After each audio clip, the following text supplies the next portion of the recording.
আজ ভয়াল সেই ২৯ এপ্রিল ১৯৯১ সালের এই দিনে প্রলয়ঙ্কারী ঘূর্ণিঝড় ও জলোচ্ছ্বাসে তছনছ হয়ে যায় কক্সবাজারের দ্বীপ কুতুবদিয়া।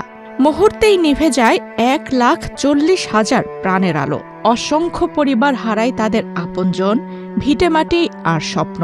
৩৫ বছর পেরিয়ে গেলেও উপকূলের মানুষের মনে আজও সেই দুঃসহ স্মৃতি রয়ে গেছে তাজা ক্ষতের মতো। ১৯৯১ সালের সেই ভয়াল রাত কুতুবদিয়ার মানুষের কাছে আজও এক বিভীষিকার নাম।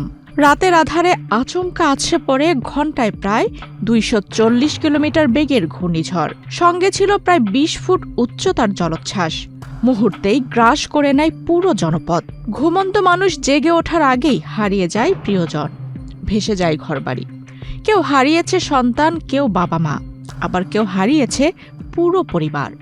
বছর ঘুরে এই দিনটি ফিরে এলেই আজও কুতুবদিয়ার প্রতিটি ঘর আর মনে নেমে আসে শোকের গভীর ছায়া। ১৯৯১ সালে আমরা যা দেখেছি, আমি যা দেখেছি তা বলার বাইরে বলতে পানি দেখছি প্রচুর পরিমাণ। পানির স্রোতের মধ্যে মানুষ যা বসে গেছে, যেখানকার মনে করেন ১,০০০ লোক ছিল, ওখান থেকে ৯০০ জন বসে গেছে। ১০০ জন ছিল গরু ছাগলের উপর, কিছু বাসের উপর, কিছু গাছের উপর, এরকম ধরে ছিল যা দেখেছি। আর মানুষের ক্ষয়ক্ষতি যা হয়েছে মুখ দিয়ে বলা যাবে না।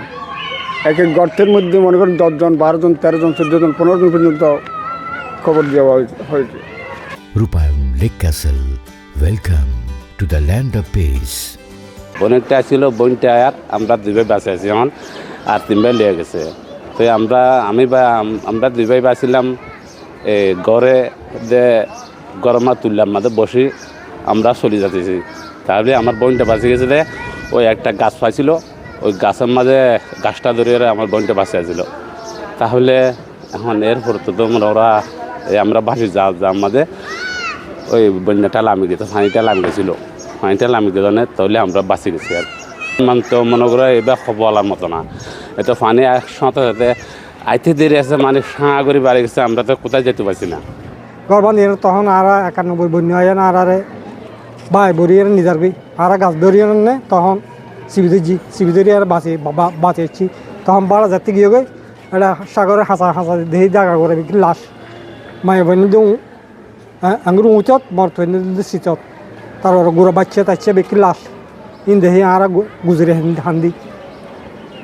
আসবার সময় দেখলাম যে প্রচুর মরা, মানে এই হাট আটমালি এটেছি সব মানে বড়া রাস্তার মধ্যে।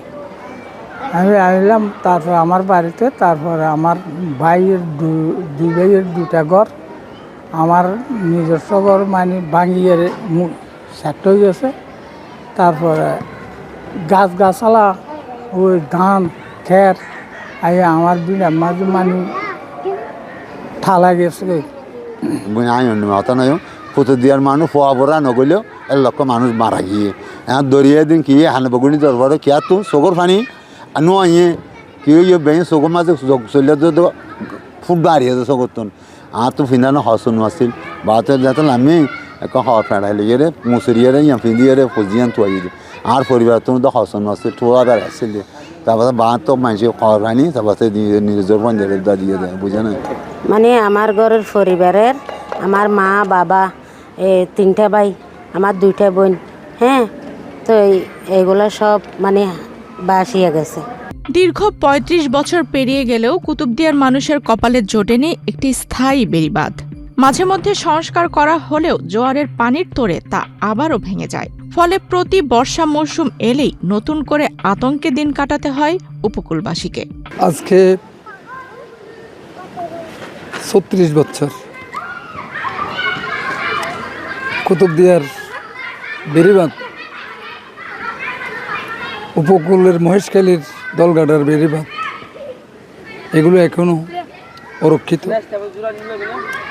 একটি টেকসই বেড়িবাঁধের জন্য এই ভয়াল ২৯ এপ্রিলের পর থেকে দাবি জানিয়ে আসছে, এখনো পর্যন্ত একটি টেকসই বেড়িবাঁধ হয় না, যার কারণে উপকূলের মানুষ ২৯ এপ্রিল সহ অতীতে যে সমস্ত ঘূর্ণিঝড়গুলি গিয়েছে এগুলি মোকাবিলা করে মানুষ স্থানচ্যুত হয়ে বিভিন্ন জায়গায় বসবাস করছে এবং যারা কুতুবদিয়া রয়ে গেছে তাদের একটি প্রাণের দাবি হচ্ছে একটি টেকসই বেড়িবাঁধ দিয়ে এই দ্বীপটিকে রক্ষা করা। বর্তমানে দ্বীপের চারপাশে পানি উন্নয়ন বোর্ডের প্রায় 40 কিলোমিটার মাটির বেড়িবাঁধ রয়েছে। তবে উপকূল ঘিরে টেকসই ও উঁচু বেড়িবাঁধ নির্মাণের উদ্যোগ নেওয়া হয়েছে। ঝুঁকিপূর্ণ এলাকাগুলো চিহ্নিত করে নতুন করে বাঁধ নির্মাণের প্রস্তাব ইতোমধ্যে মন্ত্রণালয়ে পাঠানো হয়েছে বলে জানিয়েছে সংশ্লিষ্ট কর্তৃপক্ষ। এখানে যেই ভার্নারেবল পোল্ডারগুলো আছে, যেটা আমাদের কুতুবদিয়া পানি উন্নয়ন বোর্ডের 71 নম্বর পোল্ডার, এটাতে আমরা স্টাডি শেষ করে একটা প্রকল্প দাখিল করেছি আমাদের পানি উন্নয়ন বোর্ডে। সেটা পানি উন্নয়ন বোর্ড থেকে যাচাই বাছাই শেষে পানি সম্পদ মন্ত্রণালয়ে গিয়েছে। পানি সম্পদ মন্ত্রণালয়ে একটা যাচাই সভা হয়েছে এবং যাচাই সভায় কিছু রিকাস্ট করার জন্য বলেছে। সেই রিকাস্টটা এখন চলমান আছে। তো এটা যদি আমরা রিকাস্টটা করে আমরা 1 সপ্তাহের মধ্যে দিয়ে দিলে আশা করছি এটা পরিকল্পনা মন্ত্রণালয়ে চলে যাবে। এটা যদি হয় তাহলে আলী আকবর ডেল, তারপর হচ্ছে বায়ুবিদ্যুৎ, কায়সারপাড়া, এই জায়গাগুলোতে স্থায়ী বেড়িবাঁধের আওতায় চলে আসবে। এটা ফার্স্ট ফেজ। এটাতে আরও 2টা ফেজ আছে, যেটা চ্যানেল সাইডে, এটা হচ্ছে সি সাইডে। পুরো 40 কিলোমিটার বেড়িবাঁধই স্থায়ী বেড়িবাঁধ হিসেবে এখানে নির্মিত হবে এই প্রকল্পের আওতায়। অতীতে অস্থায়ী বেড়িবাঁধ কিছুটা স্বস্তি দিলেও স্থায়ী সমাধান আজও অধরা। তাই প্রশ্ন থেকেই যায়, কবে সত্যি নিরাপদ হবে সাগর পাড়ের মানুষ? এই দ্বীপের প্রায় 2 লাখ বাসিন্দা কবে পাবে টেকসই বেড়িবাঁধ? উত্তরহীন সেই প্রশ্ন নিয়েই এখনো অপেক্ষা করে উপকূলের এসব স্বজনহারা মানুষগুলো। আফসানা রিপা, বাংলাদেশ প্রতিদিন।